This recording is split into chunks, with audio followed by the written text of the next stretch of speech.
और आज की जो पहली खबर है वो हर भारतीयों के लिए गौरवान्वित करने वाली खबर है। आज का भारत एक नया इतिहास रच रहा है। सिर्फ जमीन पर नहीं बल्कि समुद्र में भी अपनी ताकत का लोहा मनवा रहा है। मुंबई का माहौल आज कुछ खास रहा। समुद्र की लहरों में आत्मनिर्भर भारत की झलक दिखाई दी और इस बेहद खास मौके पर गृह मंत्री अमित शाह मुंबई पहुंचे और वहां पर समुद्र में भारत की ताकत का नजारा आज पूरी दुनिया ने देखा। भारत की तट रेखा, समुद्री निवेश, ब्लू इकोनॉमी, ये सब कुछ मिलकर भारत को मैरीटाइम पावर बना रहे हैं, ग्लोबल मैरीटाइम पावर। मुंबई में आज से शुरू हुआ इंडिया मैरीटाइम वीक 2025, जिसमें समुद्री शक्ति, आर्थिक क्षमता, इसके अलावा आत्मनिर्भर भारत की झलक आज पूरी दुनिया ने देखी भी। केंद्रीय गृह मंत्री अमित शाह ने इस कार्यक्रम का आज उद्घाटन किया। प्रधानमंत्री नरेंद्र मोदी के नेतृत्व में भारत के समुद्री क्षेत्र में हो रही प्रगति के बारे में विस्तार से बताया। यानी भारत अब समुद्र में आत्मनिर्भरता की एक नई लहर पैदा कर रहा है। नीली अर्थव्यवस्था से लेकर समुद्री सुरक्षा तक मोदी सरकार का लक्ष्य साफ है। समुद्र से समृद्धि तक भारत बनेगा मैरीटाइम महाशक्ति। गृहमंत्री अमित शाह ने मझगांव डॉक पर गहरे समुद्र में मछली पकड़ने वाले 2 अत्याधुनिक जहाजों का भी आज उद्घाटन किया, और जो प्रधानमंत्री के ड्रीम प्रोजेक्ट यानी प्रधानमंत्री मत्स्य संपदा योजना के तहत इन जहाजों को लाभार्थियों को सौंपा गया। और ये कदम सहकारी समितियों के नेतृत्व में आत्मनिर्भर मछली पालन की व्यवस्था को और मजबूत करेगा और इसकी एक ऐतिहासिक शुरुआत की जा रही है। इस दौरान गृहमंत्री अमित शाह ने कहा कि गेटवे ऑफ इंडिया की जगह यह सम्मेलन आयोजित किया जा रहा है और इस सम्मेलन में मंथन के बाद जो विचार सामने आएंगे उनसे gateway of India gateway of world में बदल जाएगा।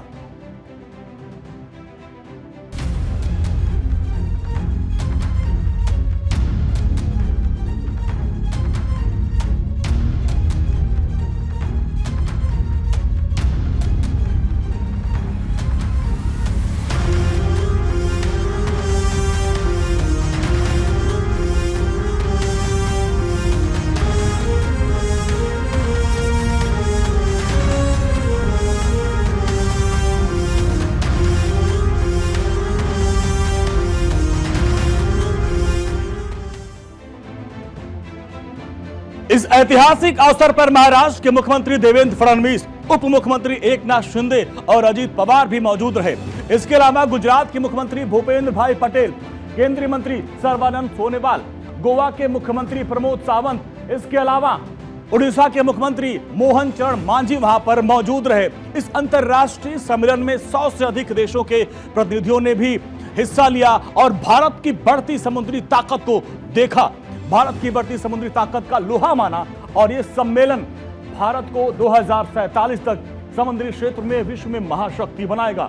और किस तरीके से भारत दुनिया के सामने समुद्री ताकत को दिखाया वो आपको बताते हैं। इंडिया मैरीटाइम की वीक 2025 का आयोजन किया गया, 2047 तक रहेगा। अब देखिए, भारत को समुद्री क्षेत्र में महाशक्ति बनाने का लक्ष्य है और अब पूरी दुनिया भारत का लोहा मानेगी। इसमें 10 लाख करोड़ रुपए से अधिक का निवेश इसके समझौते किए गए हैं। बड़ा प्रोजेक्ट है और भारत की ब्लू इकोनॉमी में अब आएगा ब्लू रेवोल्यूशन।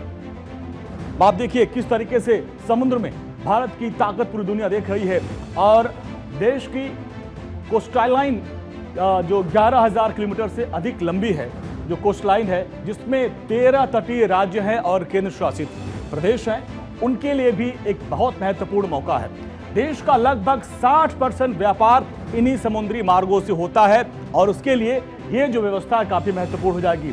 समुद्री व्यापार जीडीपी में 60% का योगदान देता है और भारत के पास 23.7 लाख वर्ग किलोमीटर का इकोनॉमिक जोन है।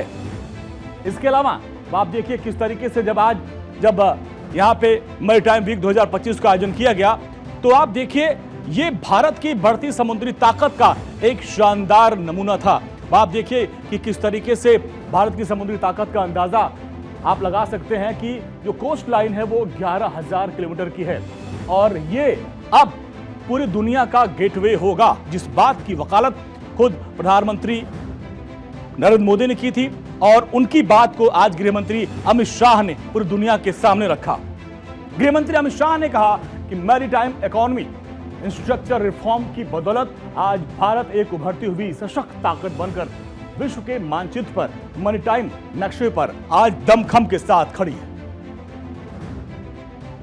ये मुंबई यहाँ पर विश्व प्रसिद्ध गेटवे ऑफ इंडिया है और यह पल जो है इंडिया का मैरीटाइम मोमेंट है, जहां से यह gateway of India gateway of world में बदलने का विचार मंथन इस समिट के अंदर होने वाला है। भारत अब एक उभरती हुई सशक्त ताकत बनकर विश्व के मैरीटाइम नक्शे पर आज बड़े दमखम के साथ खड़ा है। भारत की बात करें तो भारत की मैरीटाइम स्ट्रेंथ और स्ट्रेटेजिक लोकेशन इस बात से पता चलता है कि हमारी कोस्ट लाइन 11,000 किलोमीटर से लंबी है। इंडिया मैरीटाइम वीक 2025 के उद्घाटन के दौरान गृह मंत्री अमित शाह ने कहा है कि $5 अरब की ग्रेट निकोबार द्वीप विकास परियोजना भारत में समुद्री व्यापार को कई गुना बढ़ाने में अहम भूमिका निभाएगी। साथ साथ देश इंडो पैसिफिक क्षेत्र में ग्लोबल साउथ के बीच सेतु की भूमिका निभा रहा है।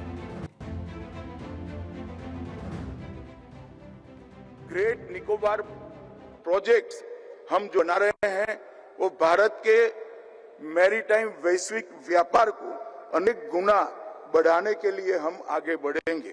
$200 मिलियन के निवेश से कोचिन शिपयार्ड में भारत की सबसे बड़ी ड्राई डॉक का निर्माण हम करने के लिए आगे बढ़े हैं और गुजरात में मैरीटाइम हेरिटेज कॉम्प्लेक्स का विकास भी हम कर रहे हैं।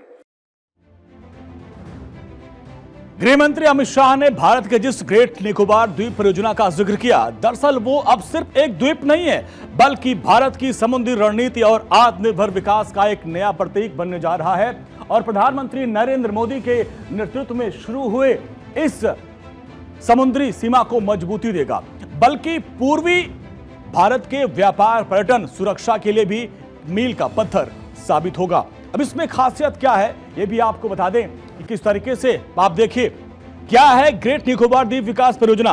भारत सरकार की मेगा इंफ्रास्ट्रक्चर योजना है ये और पोर्ट, एयरपोर्ट, पावर प्लांट का निर्माण होगा। इसके बाद इको टाउन आधुनिक सुविधाओं का निर्माण यहां पे किया जाएगा। 72,000 करोड़ रुपए का निवेश यहां पे प्रस्तावित है और यह प्रधानमंत्री का ड्रीम प्रोजेक्ट है। ग्रीन, स्मार्ट, सस्टेनेबल क्षेत्र में ये इसको डेवलप किया जाएगा। अंतरराष्ट्रीय कंटेनर ट्रांसशिपमेंट पोर्ट के तौर पर इसको अब निर्माण किया जा रहा है। एक अंतरराष्ट्रीय हवाई अड्डा भी होगा। इसके अलावा सौर ऊर्जा आधारित पावर सिस्टम यहां पे होगा और इसकी क्या खासियत है, पर्यावरण संवेदनशील शहर बनेगा। ये प्रधानमंत्री मोदी का ड्रीम प्रोजेक्ट है और रणनीतिक स्थिति इसकी खासियत है और ये मलक्का स्ट्रेट के बेहद करीब है। इस वजह से ये काफी महत्वपूर्ण हो जाता है। दुनिया के 40% जहाज यहां से गुजरते हैं और इसीलिए हम कह रहे हैं कि ये जो प्रोजेक्ट है वो प्रधानमंत्री मोदी का ड्रीम प्रोजेक्ट है और ये अभी तक जो प्रधानमंत्री कहते हैं कि मुंबई का गेटवे है, ये पूरे वर्ल्ड का गेटवे हो जाएगा और इसमें पर्यावरण संवेदनशीलता हो जाएगी। ग्रेट निकोबार की खासियत और इसकी यही स्ट्रेटजी है कि भारत दुनिया के मानचित्र पर तेजी से उभरेगा, यानी ये पोर्ट भारत को वैश्विक समुद्री व्यापार के केंद्र में लाने की दिशा में सबसे बड़ा कदम होगा। प्रधानमंत्री नरेंद्र मोदी के विजन 2047 के तहत भारत को एक वैश्विक मैरीटाइम पावर बनाना इसका लक्ष्य है।